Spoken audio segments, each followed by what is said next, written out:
This is your daily dose of all things royal. Realised it simply could not call him as a witness of truth at the trial. His contempt for the court's ruling and his continued attacks ever since demonstrate why it was so important to obtain a clear and detailed judgment. As I said back in December, our mission continues. I believe in the positive change it will bring for all of us. It's the very reason why I started this and why I will continue to see it through to the end. Thank you very much.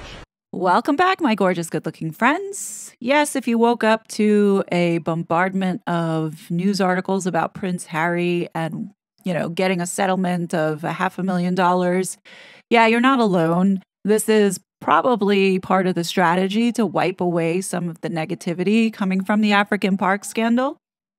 I'm not really sure why Harry thinks it's effective or it's working to keep shoving his face down people's throats. It's only making people hate him even more. Like the fact that he has to issue another statement to virtue signal in everybody's faces. Like, why didn't he make this kind of speech when he decided to drop the lawsuit against the Daily Mail? Like, where was the virtue signaling speech there?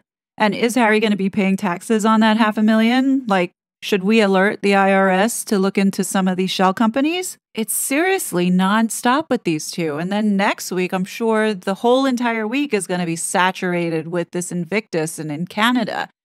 I really do think that this strategy that they have to continuously bombard the media as if at some point we're all of a sudden just going to succumb and believe what they have to say. People are not going to sweep what they did under the rug. I don't care how much money they have to sink into annoying the public. I think everyone right now is feeling harassed by these two village idiots. And what better way to ruin the biggest weekend in football than to kick it off with Prince Harry? Just a quick note, it looks like YouTube did suppress this video. For those that are not aware, Meghan and Harry are connected to this border crisis. If you want to learn more, I will link this video in my comment section. Go check it out. It is definitely eye-opening. Ladies and gentlemen, please welcome Prince Harry, the Duke of Sussex.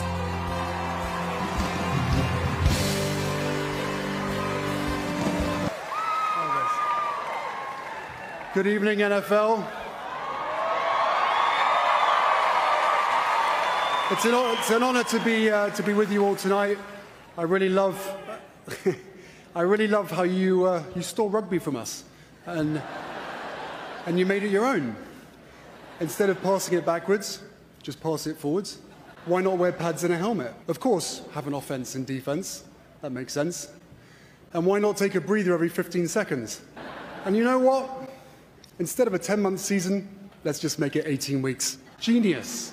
Now, we shouldn't be surprised that Prince Harry was asked to give this Walter Payton Man of the Year award to Cameron Hayward because NFL has become a woke joke. Please welcome the Walter Payton NFL Man of the Year, Cam the Man Hayward.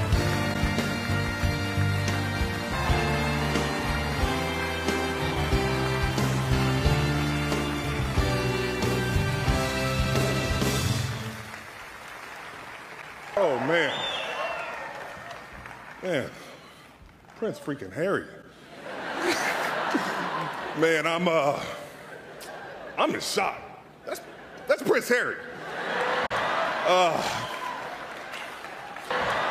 And here we have the ignorance of America lapping it all up, thinking that this is some honor to have Prince Harry to present this award. Meanwhile, his own charity back in Africa is being accused of the most horrific human rights abuses. And neither Meghan nor Harry have done anything to help those people. So the superficiality of all of this is laughable. But in all fairness, the Sussex PR machine did everything they possibly could in America to suppress the negative stories about African parks. So it barely made any kind of headlines here in America. So I guarantee the majority of the audience sitting in there have no idea about African parks. But I think it's worth putting a little reminder here so that these people are not forgotten. When we talk about meaningful change, I mean, you spoke about the model there. There is an investigation now taking place. Do you firstly think the investigation will make a difference? And also, what is it that the victims want? What the victims want is freedom to access their land. This is, the Baka hunter-gatherer people. They have lived, they are the indigenous people of the Congo Basin rainforest. They have lived there. They and their ancestors lived there for thousands of years. They have cared for this forest. They have depended on this forest. And now there is a conservation organization managing their land. They're told it's a national park, and they're told to keep out. And they're not only told to keep out, there are armed militarized guards employed to keep them out. And as we heard from your intro, they do so very violently. My colleagues have spoken to people who've been out, gathering honey in the forest, seized by guards, stripped, tortured, simply for trying to live their lives. So what they want is access to their land and their land rights recognized. And that's what we are calling for. So this Sunday, an average about 115 million Americans will tune in to watch this massive sporting event called the Super Bowl. This year, Super Bowl is in Las Vegas, and no doubt, I'm sure on Sunday, we're going to see Harry pop up again. We might even see Meghan. We all know how Meghan loves to ruin things, so it shouldn't be a surprise if her face gets inserted somewhere. It's almost a guarantee because Meghan likes to ride on that race card, and ever so more right now during this political season, race is the biggest thing on the ticket for the Democrats. And this Super Bowl Sunday really now has become a political hotbed in which we're seeing a completely divisive America showing up. For a third year in a row, we're going to get treated to not one national anthem, but now two national anthems. The second one is the so-called Black national anthem, Lift Every Voice and Sing. What could be more divisive than a segregation of national anthems?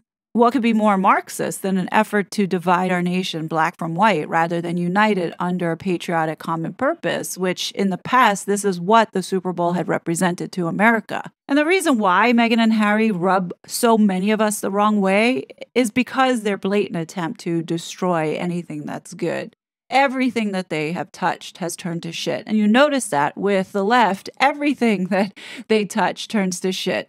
You see the dysfunction in our high schools, our elementary schools, the university, journalism, the nuclear family, young Americans' mental health.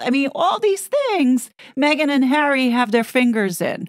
The border. If you haven't seen the video that I did on Archwell being involved with this border crisis, please do take a look at it. So many thoughts have been running through my mind about, why is it that Hollywood keeps giving these two fools opportunities?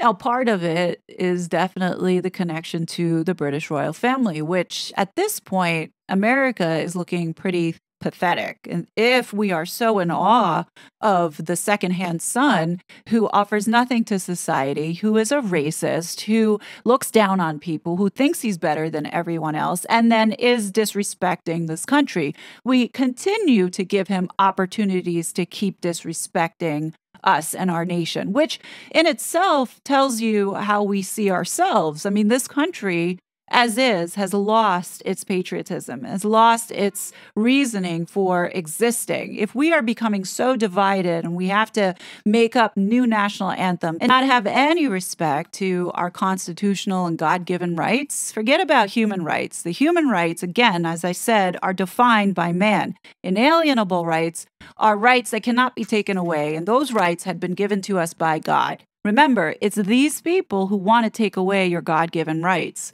And they don't have the right to do that.